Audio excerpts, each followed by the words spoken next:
നമസ്കാരം, ഏവർക്കും pre market റിപ്പോർട്ട്സുകളിലേക്ക് സ്വാഗതം. ഇന്ന് മെയ് 21.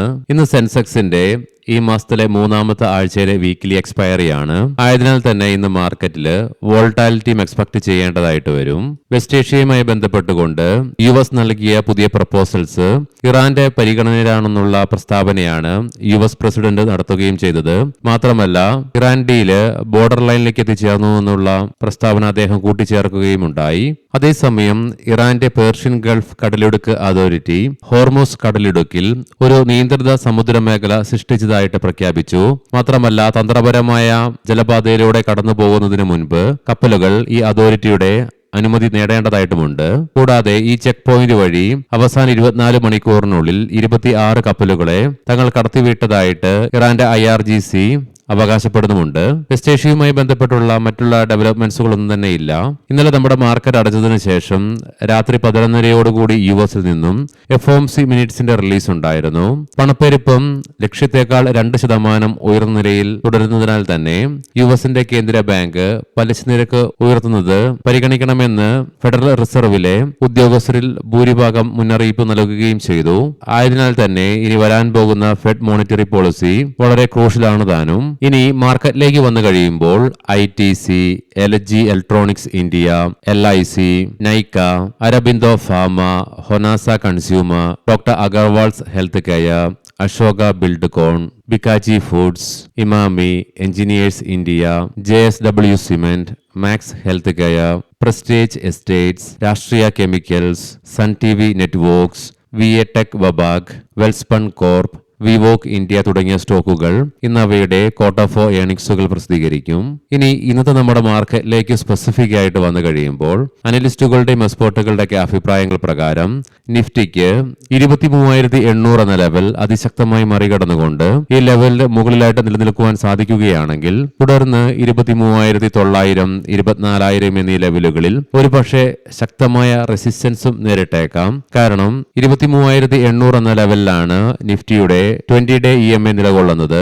മാത്രമല്ല, 23,900, 24,000 എന്നീ ലെവലുകൾക്കിടയിലാണ് നിഫ്റ്റിയുടെ 20 SMA-യും 50-day EMA-യും നിലകൊള്ളുന്നത്. ആയതിനാൽ തന്നെ 24,000 എന്ന സൈക്കോളജിക്കൽ ലെവലും ശക്തമായി മറികടന്നുകൊണ്ട് ഈ ലെവലിന് മുകളിലായിട്ട് നിലനിൽക്കുവാൻ സാധിക്കുകയാണെങ്കിൽ മാത്രമേ തുടർന്ന് മുന്നോട്ടൊരു പ്രയാണം നിഫ്റ്റിക്ക് സാധ്യമാവുകയുമുള്ളൂ. എന്നാൽ അതേസമയം 23,800 എന്ന ലെവലിന് മുകളിലായിട്ട് നിലനിൽക്കുവാൻ നിഫ്റ്റിക്ക് സാധിക്കുന്നില്ലെങ്കിൽ കൺസോളിഡേഷനുള്ള സാധ്യതകൾ തള്ളിക്കളയാനാവുകയുമില്ല. അങ്ങനെ കൺസോളിഡേഷൻ നടക്കുകയാണെങ്കിൽ ഡൗൺ സൈഡിലേക്ക് കഴിഞ്ഞ ദിവസങ്ങളിലെ പോലെ തന്നെ 23,400 എന്ന ലെവൽ ക്രൂഷ്യൽ മാത്രമല്ല, ടെക്നിക്കൽ സപ്പോർട്ട് സോൺ കൂടിയാണ്. പ്രത്യേകം ശ്രദ്ധിക്കുക, ഇത് ട്രേഡ് റെക്കമെൻഡേഷൻ അല്ല, അനലിസ്റ്റുകളുടെയും എക്സ്പേർട്ടുകളുടെയൊക്കെ അഭിപ്രായങ്ങൾ മാത്രമാണ്. എഡ്യൂക്കേഷൻ പേർപ്പസിന് വേണ്ടിയിട്ടാണ് ഈ ലെവലുകൾ വിശദീകരിക്കുകയും ചെയ്തത്. ഇന്നലെ ഇന്ത്യയിൽ നിന്നും നമ്മുടെ മാർക്കറ്റ് അടച്ചതിന് ശേഷം വൈകുന്നേരം 5 മണിയോടുകൂടി ഏപ്രിൽ മാസത്തെ ഇൻഫ്രാസ്ട്രക്ചർ ഔട്ട്പുട്ടിന്റെ ഇയർ ഓൺ ഇയർ ബേസിസിലുള്ള ഡാറ്റയുടെ റിലീസ് ഉണ്ടായിരുന്നു. മാർച്ചിലെ 1.2% നിന്നും ഏപ്രില് 1.7% വർധനവ് രേഖപ്പെടുത്തി. ഉയർച്ചയിലേക്ക് പ്രധാനമായും നയിച്ചത് സിമെന്റ്, സ്റ്റീൽ, ഇലക്ട്രിസിറ്റി പ്രൊഡക്ഷൻ തുടങ്ങിയ മേഖലകളുടെ ശക്തമായ പ്രകടനം തന്നെയാണ്. അതേസമയം coal, crude oil, natural gas, refinery products, fertilisers തുടങ്ങിയ മേഖലകളിൽ ഞെരുക്കവും അനുഭവപ്പെട്ടു. നമുക്കറിയാം, നിലവിൽ വെസ്റ്റ് ഏഷ്യൻ പ്രശ്നങ്ങൾ നടന്നത് തന്നെയാണ് ഈ മേഖലകളെ തളർത്തുകയും ചെയ്തത്. ഇന്ന് ഇന്ത്യയിൽ നിന്നും രാവിലെ 10:30 മെയ് മാസത്തെ HSBC composite PMI, manufacturing PMI, service PMI തുടങ്ങിയ ഫ്ലാഷ് ഡാറ്റകളുടെ റിലീസ് നടക്കാനിരിക്കുന്നു. ഇന്നത്തെ പ്രധാനപ്പെട്ട ഗ്ലോബൽ ഇവന്റുകളിൽ വൈകുന്നേരം 6 മണിയോടുകൂടി US നിന്നും ഏപ്രിൽ മാസത്തെ ബിൽഡിംഗ് പെർമിറ്റ്സിന്റെയും ഹൗസിംഗ് സ്റ്റാർട്ട്സ് ഡാറ്റകളുടെ റിലീസ് നടക്കാനുണ്ട്. ഇന്നലെ ഇന്ത്യൻ മാർക്കറ്റിൽ ലീഡിംഗ് ആയ എല്ലാ ഇൻഡസ്ട്രീസുകൾക്കും കൺസോളിഡേഷനോട് കൂടിയിട്ടാണെങ്കിലും നേട്ടത്തോടുകൂടി വ്യാപാരം അവസാനിപ്പിക്കുവാനായെങ്കിലും വിദേശ ധനകാര്യ സ്ഥാപനങ്ങൾ ഇന്ത്യൻ ക്യാഷ് മാർക്കറ്റിൽ ഇന്നലെയും 1,597.35 കോടി രൂപയ്ക്ക് സെല്ലിംഗ് തുടരുകയാണ് ഉണ്ടായത്. അതേസമയം ആഭ്യന്തര ധനകാര്യ സ്ഥാപനങ്ങൾ 1,968 38.35 കോടി രൂപയ്ക്ക് ബൈയിങ്ങും തുടർന്നു. ഇന്നലെ ലോകമാകമാനം കാത്തിരുന്ന കാര്യമായിരുന്നു വേൾഡിലെ വെച്ച് ഏറ്റവും വാല്യൂബിൾ ആയിട്ടുള്ള കമ്പനിയായ എൻവിഡിയയുടെ ക്വാർട്ടർലി ഏർണിംഗ്സ്. കമ്പനിയുടെ റവന്യൂവില് ഇയർ ഓൺ ഇയർ ബേസിസിൽ 85%, പ്രീവിയസ് ക്വാർട്ടറിൽ നിന്നും 20% ഉയർച്ച രേഖപ്പെടുത്തിക്കൊണ്ട് റവന്യൂവില് റെക്കോർഡ് റിപ്പോർട്ട് ചെയ്യുകയും ഉണ്ടായത്. കൂടാതെ $80 ബില്യൺ ഷെയർ ബൈബാക്കും കമ്പനി പ്രഖ്യാപിച്ചു. ലീഡിംഗ് ആയ ADR സ്റ്റോക്സിൽ ഇന്നലെ എല്ലാ സ്റ്റോക്സിനും നേട്ടത്തോടുകൂടി തന്നെ വ്യാപാരം അവസാനിപ്പിക്കുവാനുമായി ആക്സിസ് ബാങ്ക് ADRന് 1%, ഡോക്ടർ റെഡ്ഡീസിന് 1.25%, HDFC ബാങ്കിന് 1.5%, ICICI ബാങ്കിന് 1.25%, ഇൻഫോസിസിന് 0.39%, വിപ്രോയ്ക്ക് 2%, നേട്ടം കൈവരിക്കുവാനുമായി. ഇനി നമുക്ക് ഗ്ലോബൽ മാർക്കറ്റുകൾ പരിശോധിക്കാം. FOMC മിനിറ്റ്സിൽ വരാനിരിക്കുന്ന പോളിസികളില് ഒരുപക്ഷെ ഇൻട്രസ്റ്റ് റേറ്റ് ഉയർത്തുവാനുള്ള സാധ്യതകൾക്ക് സൂചന നൽകിയെങ്കിൽ കൂടിയിട്ടും എൻവിഡിയുടെ ഭാഗത്ത് നിന്ന് വന്ന ശക്തമായ ക്വാർട്ടർലി ഏർണിംഗ്സിനെ തുടർന്ന് S&P 500ന് 1%, നാസ്ഡാക്കിന് 1.5% നേട്ടത്തോടുകൂടി വ്യാപാരം അവസാനിപ്പിക്കുവാനുമായി. മാത്രമല്ല US ബോർഡർ ചിപ്സ് സെക്ടറിൽ മാർവൽ ടെക്നോളജിക്ക് 7.8%, ഇന്റലിന് 6.3%, മൈക്രോൺ ടെക്നോളജിക്ക് 3.6% നേട്ടം കൈവരിക്കുവാനും സാധിച്ചു. എങ്കിലും US ഡോ ജോൺസ് ഫ്യൂച്ചർ 0.5% അഥവാ 135 പോയിന്റുകളുടെ നഷ്ടത്തിലാണ് നിലവിൽ വ്യാപാരം നടത്തിക്കൊണ്ടിരിക്കുന്നതും. യൂറോപ്യൻ മാർക്കറ്റ്സിൽ UK മാർക്കറ്റിന് 1%, ഫ്രാൻസ് മാർക്കറ്റിന് 1.25%, ജർമ്മൻ മാർക്കറ്റിന് 1.25% നേട്ടത്തോടുകൂടി തന്നെ വ്യാപാരം അവസാനിപ്പിക്കുവാനുമായി. നിലവിലെ ഗിഫ്റ്റ് നിഫ്റ്റിയുടെ ഇൻഡിക്കേഷൻ പ്രകാരം ശക്തമായ ഒരു ഗ്യാപ്പ് അപ്പ് ഓപ്പണിംഗ് ആണ് ഇന്ന് നമ്മുടെ മാർക്കറ്റിൽ എക്സ്പെക്ട് ചെയ്യുവാനായിട്ടും സാധിക്കുക.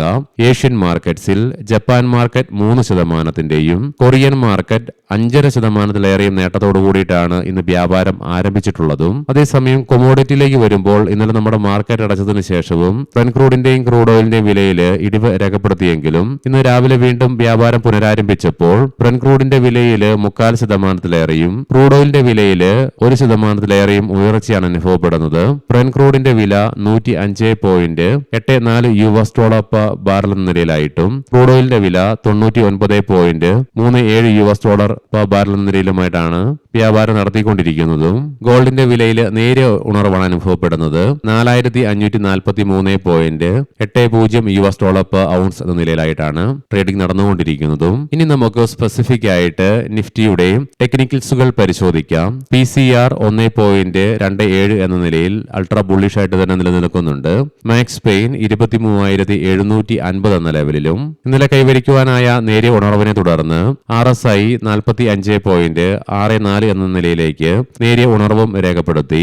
മന്ത്ലി ഓപ്ഷൻസ് ഡാറ്റ പ്രകാരം 24,000 എന്ന സ്ട്രൈക്കിലാണ് കോൾ സൈഡിലേക്ക് ഏറ്റവും കൂടുതൽ ഓപ്പൺ ഇൻട്രസ്റ്റ് കാണുവാൻ സാധിക്കുന്നതെങ്കിലും 23,500 എന്ന സ്ട്രൈക്കിലാണ് ഏറ്റവും കൂടുതൽ കോൾ റൈറ്റിംഗ് നിലവിൽ കാണുക.